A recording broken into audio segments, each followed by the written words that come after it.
ചേട്ടനെല്ലാം കൊണ്ടൊന്ന് വട്ടം കയറി ചേട്ടൻ കൈയെടുക്കേട്ടാ വെറുതെ എന്റെ മെക്കിട്ട് കയറാൻ നിൽക്കൊന്നും വേണ്ട. എടി ഞാൻ തിരിച്ചു വിളിക്കാം. മാറിക്കാട് എടി വാ പോ. ഇഷ്ടമില്ലെങ്കിൽ അത് പറഞ്ഞാ പോരെ. ഫോൺ കട്ടാക്കണത്. എടി ഞാനവിടെ ഒരു പ്രശ്നത്തിലായിരുന്നു. തെറ്റ് ഞാൻ വരുന്നില്ല. എന്നാ എന്റെ ലൈസ് ഇക്കോനോട് ഞാൻ 10 ലൈസ് മേടിക്കാനല്ലേ പറഞ്ഞേ. തീർന്നു അതില്ല വാങ്ങിച്ചാ 1 ലൈസ് മേടിക്കാൻ ഞാൻ പറഞ്ഞില്ലല്ലോ. നീ എന്തിനാണ് ഞാൻ ഉച്ച കൊടുക്കണ വേണേ തിന്നാ പോലെ എന്തെങ്കിലും പറഞ്ഞ അപ്പ ദേഷ്യപ്പെട്ടോളൂ. ഞാൻ ഇവിടെ ഒരു അക്ഷരം മിണ്ടണില്ല. ഇക്കോ ലൈറ്റ് ബ്ലൂ അല്ലെങ്കിൽ ലൈറ്റ് ബ്രൗൺ ഇത് രണ്ടും അല്ലാത്ത സ്കൂട്ടർ എനിക്ക് വേണ്ട. ഇത് ലൈസിന്റെ പാക്കറ്റ് ഒന്നും അല്ല സ്കൂട്ടറിന്റെ കളറാ. ഞാൻ ഇവിടെ നോപ്പിക്കാനാ. ഞാൻ എന്ത് പറഞ്ഞാലും ഇക്കോന് ബുദ്ധിമുട്ടാണല്ലോ. ഞാൻ ഒന്നും മിണ്ടണില്ല. ഈ light blue light brown colour scooter അവിടെ കിട്ടും. എടാ ഈ പുതിയ സുസുക്കി ആക്സസ് 125 ഇറങ്ങിയിട്ടുണ്ട്. അതിൽ ഈ പറഞ്ഞ കളറൊക്കെ ഉണ്ട്.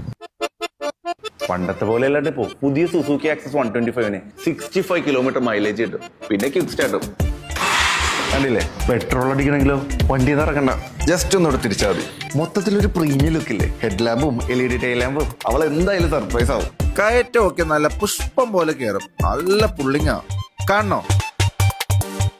Charging port, storage space, rain alert, park assistant, hand brake, അങ്ങനെ എല്ലാ പുതിയ സ്പെക്സും ഉണ്ട്. ചേട്ടാ എനിക്ക് ഈ വണ്ടി മതി. വൈഫിന്റെ പിണക്കം മാറ്റാനുള്ള സർപ്രൈസ് ആണ്. ഒരു മിനിറ്റ്. ഹലോ കുഞ്ഞി. അതെ, എനിക്ക് ബ്ലൂവും ബ്രൗണും വേണ്ട. മജന്ത കളർ എടുത്താൽ നല്ലതായിരിക്കും തോന്നുന്നു.